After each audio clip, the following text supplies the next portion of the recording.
मैं 2018 के अंदर पार्टी बना के लड़ा, 3 सीट आई। 5 साल में मोदी और अमित शाह से लड़ा, देश में लड़ा, वापिस 1 पे आ गया। अगर हमारे नेताओं की नीयत में खोट नहीं होती, मोदी की सत्ता को ठोकर मार के देश का कोई किसान का बेटा अगर सड़क पाया, नागौर का सांसद था। ये चुनी हुई सरकारें वही फैसले करती है। आज सबसे ताकतवर कोई है, लोग तो कहते हैं कि विधायिका, कार्यपालिका, न्यायपालिका, नहीं, विधायिका ही सबसे ताकतवर है। अगर विधायिका ठान ले कि हमें ये कानून बनाना है, वो कानून बन जाता है। कोर्ट का काम तो कानून की पालना करवाना है। काम सबसे मजबूत कौन हुआ? विधायिका।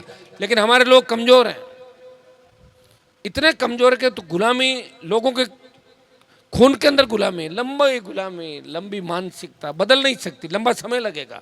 शाम को क्या खाया सुबह भूल जाते हैं, सुबह क्या खाया दूसरे दिन कल कहीं खाए ध्यान ही कौन मन, तो यही चल रहा है हड़ा बोड़। तो ये हड़ा बोड़ का ही सिस्टम है मेरे भाई। मैं 2018 के अंदर पार्टी बना के लड़ा, 3 सीट आई। 5 साल में मोदी और अमित शाह से लड़ा, देश में लड़ा, वापिस 1 पे आ गया। 20 साल लड़के जहाँ पहुँचा वहाँ वापिस आ गया। तो मुझे लग रहा है कि मैं लड़ाई क्यों लड़ी, 20 साल क्यों खराब किए। मैं भी सत्ता में शामिल होता, या आपके शेखाव जी मंत्री बन के घूम रहे हैं, कोई दूसरे घूम रहे, मैं भी 3-4 बार मंत्री बन जाता और फिर ठोकर मार के फिर आ जाता कि मैं आपके साथ हूँ। तो कम से कम मौज मस्ती तो करता सरकार के अंदर। जो लोग सरकार में मौज मस्ती कर रहे हैं और क्या कर रहे हैं, मजे ही ले रहे हैं सरकार के भाइयों। तो ये जो बातें आज इस शुभ अवसर पर हम सब आपके बीच कह रहे हैं, मैं इतना ही आपको आश्वस्त करता हूँ कि हम सब इस लोकतांत्रिक प्रणाली की वजह से हम आगे बढ़ रहे हैं, प्रयास करें। लेकिन दुर्भाग्य देखिए, आज जो इस तरह हमारा होना चाहिए, अगर हमारे नेताओं की नीयत में खोट नहीं होती, ओसियां, नागौर, खींवसर, लोआउट के इलाके आबाद होते, यहाँ सिंचाई का पानी आ जाता, तो धनारी की धरती सोना उगलती, कुर्ची की धरती सोना उगलती। जो 1 बीघा में पैदावार यहाँ होती है, वो पाव बीघे के अंदर होती, और आपको बिजली के संकट से नहीं जूझना पड़ता। वो कब होता? जब 60 साल पहले होता। और 60 साल पहले हमारे बच्चे पढ़ने के लिए इंग्लैंड, अमेरिका और जर्मनी जाते। दुर्भाग्य से हमारे नेताओं ने एक ही काम किया, आपको पास में नहीं आने दिया, डराया आपको। हमारे नागौर वाले तो भाषण देते थे कि पढ़ोगे, लड़कियां पढ़ेगी तो भाग जाएगी, रेल आएगी तो चोर आएंगे, सड़क आएगी तो डाकू आएंगे, और बिजली आएगी, करंट आएगा। लोग बजा कि जोर की बात की, बाबू ठोको ताली। वह ताली ठोक दी 70 साल की, पढ़ो बैठा रहो। तो अब एक दिन में मैं क्या कर सकता हूँ? मैं तो आपको जगा ही रहा हूँ। मैं तो जब से आया हूँ तब आपका सम्मान नागौर का ही नहीं, पूरे राजस्थान का। जब मैं दिल्ली गया लोकसभा के अंदर, तो मैंने दूसरे सांसदों को देखा, मैंने पूरे देश को देखा। मैंने कहा यार, यहाँ तो मेरा तो पता ही नहीं लगेगा। यहाँ तो बड़े बड़े धुरंधर इस लोकसभा के अंदर, कोई मुख्यमंत्री है, पूर्व मुख्यमंत्री, कोई पूर्व गवर्नर, कोई केंद्रीय मंत्री। मैंने कहा कैसे मैं मेरी पहचान बनाऊंगा? लेकिन मैं तेजा जी का भक्त हूँ। मैंने कहा मैं लड़ाई लड़ूंगा। पहले ही दिन से मैंने तय कर लिया कि मैं हिंदुस्तान के पीड़ित शोषित तबके की लड़ाई लड़ूंगा। और जब कृषि बिल आए, तब देश के किसान को आवश्यकता पड़ी, तो हरियाणा, उत्तर प्रदेश और दिल्ली के मेरे समाज के लोगों ने सादत नहीं दी। उन्होंने मोदी की सत्ता को नहीं छोड़ा। मोदी की सत्ता को ठोकर मार के देश का कोई किसान का बेटा अगर सड़क पाया, वो नागौर का सांसद था जिसने मोदी की सत्ता को ठोकर मारी और आपके लिए बड़ी लड़ाई लड़ी।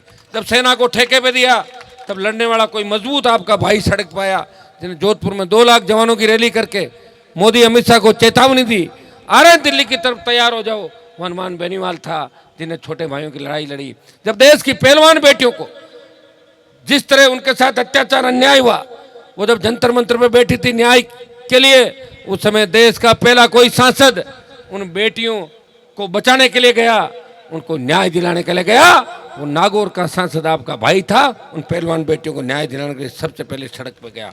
जब राजस्थान के अंदर दलितों पे अत्याचार हुए, देश के अंदर, उत्तर प्रदेश के अंदर दलित भाइयों पर अत्याचार हुए, अगर लोकसभा के अंदर उस बात को मजबूती से उठाया, आपके भाई ने उठाया।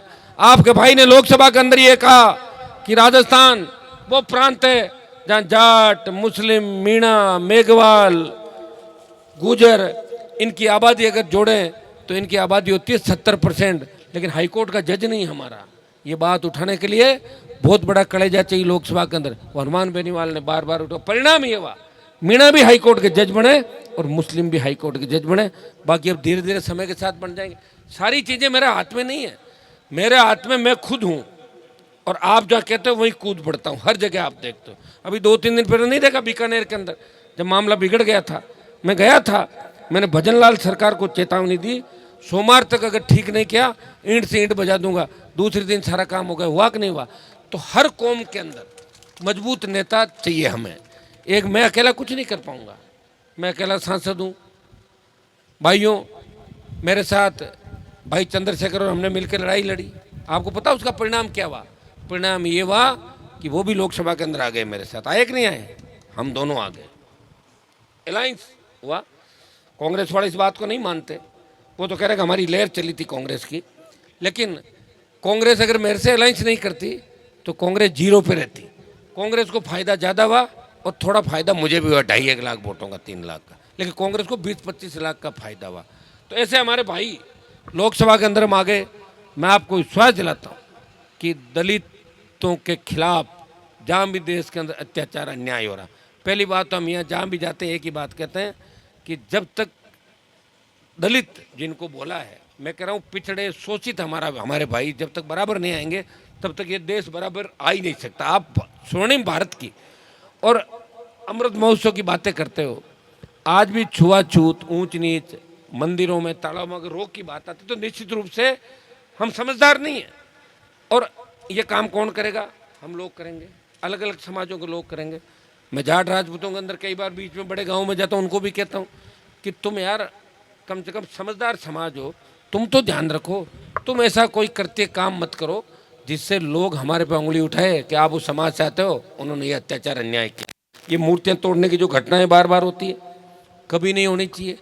लोक देवता जो संविधान जिन्होंने हमें दिया, जो योद्धा थे, मजबूत थे, जिन्होंने अपनी कलम के दम पे, लेखनी के दम पे आपको आगे बढ़ाया, जहां भी मूर्तियां जिनकी लगी है, सरकार ने जिनकी मूर्तियां लगाई। एक बात ताराराम जी ने अच्छी बात कही, आजकल एक फैशन हो गया कि जबरदस्ती मूर्ति लगा दो रात को और फिर भजन चालू कर दो और सुबह कहते पुलिस आवे गोचर। वो थोड़ा ध्यान रखो आप। सम्मान जब ही होगा जब मूर्ति को सिस्टमेटिक ढंग से हम लगाएंगे। सरकार से परमिशन लो, मूर्ति लगाओ जिसमें 2 पैसे एमएलए एमपी भी हम भी खर्च कर सकें उसके सौंदर्यीकरण के लिए। अब तो मूर्ति तो मारने लगाए दो, पर तोड़ने वाले पुलिस वाला आवे तोड़ने वास्ते थे माने करो फोन, नींद उड़ाओ, आओ आओ आओ तोड़े तोड़े। कई बार तो ले जाओ मूर्तियाँ ने, कई मूर्तियाँ थाना में पड़ी है, जेल में छूटी को रही, बता रही हूँ थाना। बहुत ज़्यादा प्रयास करते हैं, हम भी कहते हैं रुक जाओ भाई, लग गई तो रहने दो, बहुत सी लगी देश के अंदर, तो ये कह के पीछा छुड़ाते हैं। तो मैं आपको संदेश ये भी दूंगा,